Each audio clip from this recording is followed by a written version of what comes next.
The Crew 2 versus Forza Horizon 4. Forza Horizon 4 versus The Crew 2. Which of these two open world racing adventure games, AAA titles scheduled for release in 2018, have made the biggest improvement from its predecessor? Which franchise has taken the biggest step forward from its last iteration? In this video, we will find out. Now, this is a concept which I actually started around about a year ago when I compared The Crew 2 to Need for Speed Payback, and I thought a year later this would be a perfect time to relaunch it, doing a different comparison. Now, a quick disclaimer before we begin: for those of you who don't always listen to everything that's stated in a video, just to re-underline, this is not a comparison between which game is better. We are not asking which game is better out of Forza Horizon 4 and The Crew 2, we are simply asking which game has moved forward the furthest. Kicking things off with Forza Horizon 4, and I think the most obvious place to start is the new feature which gives you the ability to go out and buy houses in the open world. Now, it's actually been confirmed by the Forza development team themselves, or I should say Playground Games themselves, that dotted around the map of the UK there are various locations where you can go out and buy houses. Now, we don't know whether or not you can actually customize the inside of these houses, but what we do know is that these houses will also double up as garages where you can actually store your cars. This is great because it means that these houses now have purpose rather than just having aesthetic appeal, and these types of properties or houses, if you want to call them that, they range from villas, I think, to castle. No, not villas, you don't have villas in the UK, but castles, cottages, manors, all sorts of different types of variants for you to move into. Right, we also have the ability now to purchase businesses, so you get to be almost like an entrepreneur within the game. Obviously, you're the Horizon boss, just like you were in the previous title, Forza Horizon 3, but this time it almost seems as if there's a better form of progression in terms of how you expand this festival by having to go out and generate fees, generate funds to invest into that festival, to grow it, to expand it, to make it better. Better character customization. Now, in Forza Horizon 3, you obviously had the ability to change the gender of your character as well as change their ethnicity, which was great. But this time around, it appears that you've got the ability to actually dress your avatar up using different types of hats, gloves, etc. Vanity items, if you want to call it that. And this should come as no surprise, as we saw it in Forza Motorsport 7. And as we know, a lot of the features that happened in the previous Motorsport title then get migrated across into the following Horizon title. A more dynamic and improved weather system. Now, as we know, dynamic weather is not a new thing in racing games. We've seen it in various titles. It's something that we can't celebrate. However, the way in which they've implemented it into Forza Horizon 4 is in a way which we've not really seen been done in the form of seasons. So as you know by now, there are 4 different seasons in the UK: spring, summer, autumn, winter, and throughout the game itself you will find the open world environment changing on a weekly basis going through each one of those seasons. So basically you're going to experience a new season every single week throughout the month of your gameplay. Now, listening to different interviews and developer Q&As, the most interesting and intriguing thing about this is that not every single season ends up being the same. Let me explain what I mean by that. So what they've done is they've taken the British winter as an example, and they've created various different versions of that winter, okay? So for example, you could play this week and it's winter and it's loads and loads of snow all over the place, but then you could play winter the following month and it's a heavy focus on ice, meaning that there's going to be plenty of variation and cutting down on repetitiveness. Now, this is a perfect segue into our next advancement, which is in the map size. Now, I'm sure that plenty of you have already heard that the map size is actually the exact same as what was in Horizon 3 in Australia. Well, in terms of its lengths and measurements, that's true, but there's actually a different way to look at this. You see, what they had to do was build 4 separate versions of the exact same map, with different areas to explore and different event types in relation to each given season, which is a perfect pathway to the next improvement, which is a wider array of events available. Yes! Certain event types are only available when certain seasons are active. So for example, the ice racing that you saw going across that lake, that only happened because that lake froze over because it was winter. If you go to that area of the map during the summer, that event is not going to be available because obviously that lake will be water. But let's just move away from the whole seasons thing for a moment, because even looking at the trailer, you can see there are other event types that seem to have been added regardless of whatever season we're in. So I noticed there was hill climb events, which looked like they were taking taking part around the mountainous areas of Scotland. I also saw some rallycross and some heavy mud-based action as well, which looked great. All in all, a more diverse racing experience, something for everybody. Now, as things stand, we have no confirmation of what the full car list will be, but we do have a confirmation as to what the total figure will be at launch. You're looking at 450 cars, fellas. 450 cars there or thereabouts at launch. This is 100 more than what was available at launch at Forza Horizon 3. So hey, more toys to play with, I can't complain. Right, car customization, one of the most controversial and most discussed points in the lead up to the game. Now I want to give a shout out to Nick over at AR12 Gaming. He had the opportunity to have a Q&A with a representative spokesperson for the game. That was a live Q&A session where they were basically taking questions that were being fed through on a live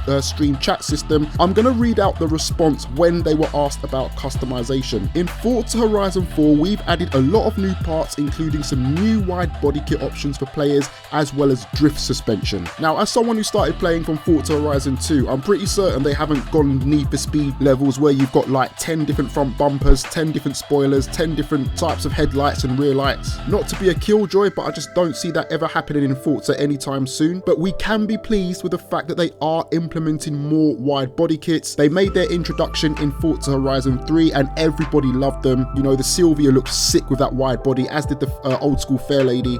So it's good to see that we're going to see more cars getting that wide body treatment as well. We've also got a new race route creator, or race route creator if you're from the United States of America, giving us added creativity options when it comes to making our own events. Point-to-point races, we can build our own circuit races within the actual UK map, and we can also share those with other people to create competitions, which I believe feed into leaderboards if I'm not mistaken. Last but not least, we now have a revamped Forzathon system. Now, regular followers of the series will know that the Forzathon was obviously a competition that would run as a separate section of the game. What they've now done is they've made Forzathon the main progression system within the actual game itself, as well as offering more challenges at a more frequent level. So rather than waiting for just weekly different events to start, these new events will be done on an hourly, daily and weekly cycle and feed into your main progression. Now, touching on this final point in relation to the Forzathon event, I must admit I'm a low-life thug, I'm a common crook, I'm a thief in the night. I stole that information from Nick, Theo and Tomcat's channels because I needed as much verification around the Forzathon situation as possible. Guys, don't worry, I'll take you all to the pub, I'll buy you a set of vegan burgers and some vegan beer, and you'll drink it and you'll enjoy it. Right then, moving on to Ivory Tower's entry, the Crew 2, starting off with the physics. Yes, the physics have been improved. We've said this many times before. You guys, well, a lot of you have had the opportunity to play the game now, and yes, we can all confirm the physics have had a drastic overhaul. They haven't actually changed the physics engine, it's the same physics model from the previous game. What they've done though is just improved it. There's more weight to the cars, they're less slidey, there's more grip, they're more planted, and there's bigger differences and variances when going from car to car. A muscle car feels completely different to a GT car. All in all, the physics have improved and come on a long way. The next improvement is in terms of graphics, in terms of visuals. Now, if you compare the Crew 1 to the Crew 2, it's almost night and day. The Crew 2 looks better in every single comparable way. The biggest improvement, I would say, is not just the actual draw distance, but also the added variety of color depth. I've mentioned this in a previous video, but it's almost as if the game is being played in permanent HDR mode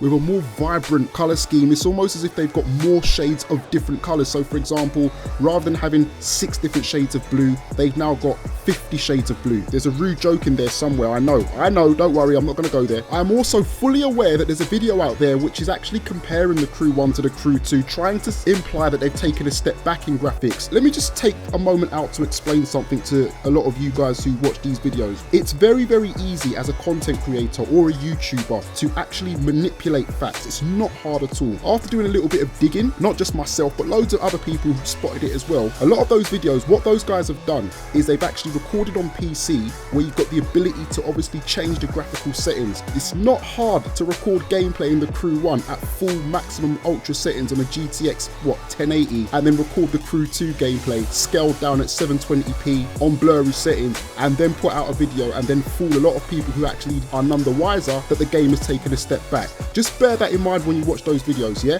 Cool, moving on. The next obvious one is the improvement in vehicle types available. So as you know, we now have the ability to take to the air in the form of planes and helicopters, as well as taking to sea with various different types of boats, and even taking to sea and land with hovercrafts. This leads on nicely to the fact that there are obviously going to be more ways to utilize these vehicles in the form of extra event types that lead to acrobatics in the sky, to jumping over waves in the water, even dodging alligators in a damn hovercraft. We're talking new levels of variation here, people. Once again, something for everyone. For those of you who are interested in filming cinematics, those of you that were doing so on Need for Speed, you've now got the ability to do that in the Crew 2 in the form of the new video editor, an in-depth enhancement which is almost on the level of what can be found in GTA 5. For those of you that like making raps, for those of you that are creative and artistic in that way, there's also a proper rap editor. So we're not just talking about simple stickers and one layer bits and pieces that we had in the Crew 1, we're talking a fully fledged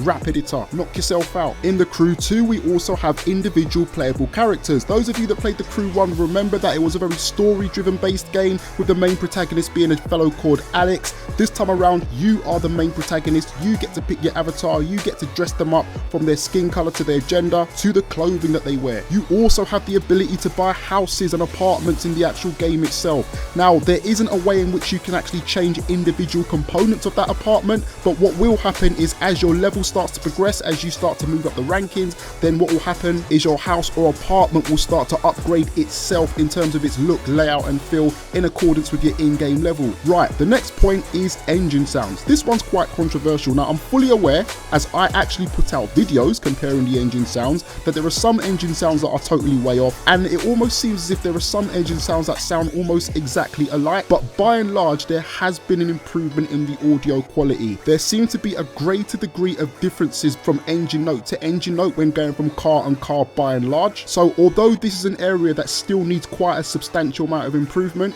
it has actually improved a lot from the Crew 1, so I'm going to put it down as an improvement. In terms of playable cars at launch, the game will actually come out with around about 200 cars, which is an improvement on the Crew 1. For those people who don't have much time to play the game due to parental responsibilities, college, university, work responsibilities, it's now quicker to upgrade your car. A little bit too quick for my liking, but nevertheless I'm more concerned about what the masses need rather than my own individual requirements, and I think this is a good thing going forward. When it comes to tuning, the Crew 1 had the ability for you to switch a few things on or off. In the Crew 2 though, things have been improved drastically, with the ability to decide how much traction control you want, the ability to decide how much ABS assistance, ESP, slide help, tyre grip for the front and rears, the amount of brake power, the amount of brake balance, suspension rebound, camber settings for the front and rear, even the amount of downforce that's affected by how you tweak the rear wing, gearbox tuning, differential distribution. Tuning in the Crew 2 has been improved.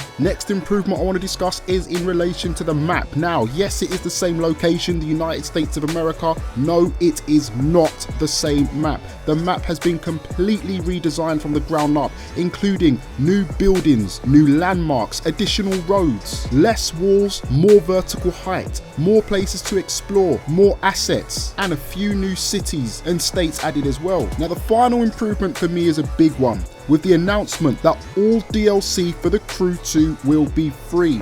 Now, as you know, or as you may not know, in the Crew 1 there were additional content patches that were added in the form of things like the Wild Run expansion, the Calling All Units DLC, and if you never had the season pass, if I'm not mistaken, I believe you had to pay for those. It's been announced for the first year at least, all additional content will be free of charge. You will not have to pay a penny. There are going to be 3 expansions if I'm not mistaken, not map expansions I don't think, just in-game expansions, probably extra events and stuff like that, and there's going to be new cars added every month, 2 new cars added every month, and you're not going to have to pay a penny for it, which is great. Now, there you have it. Now, sincerest apologies if you feel I've missed any improvements out. Please feel free to add them in the comment section below. This is all about making people aware, but I think for the most part I've covered most of the major and key points here. Now, I am not actually going to give an opinion on this for once in my life. What I'm going to do is stay completely neutral, and I want to see what your thoughts are on this. Out of the Crew 2 and Forza Horizon 4, which game do you think has made the biggest improvement from its previous outing? Let me know in the comments. I will read as many as possible, and you never know, I may actually do a follow-up video on this shouting out a few of your comments. If this is your first time around here, I wish you a warm welcome. Hit the like button, hit the subscribe button, and I'll see you when the next video comes out. Take it easy. Peace.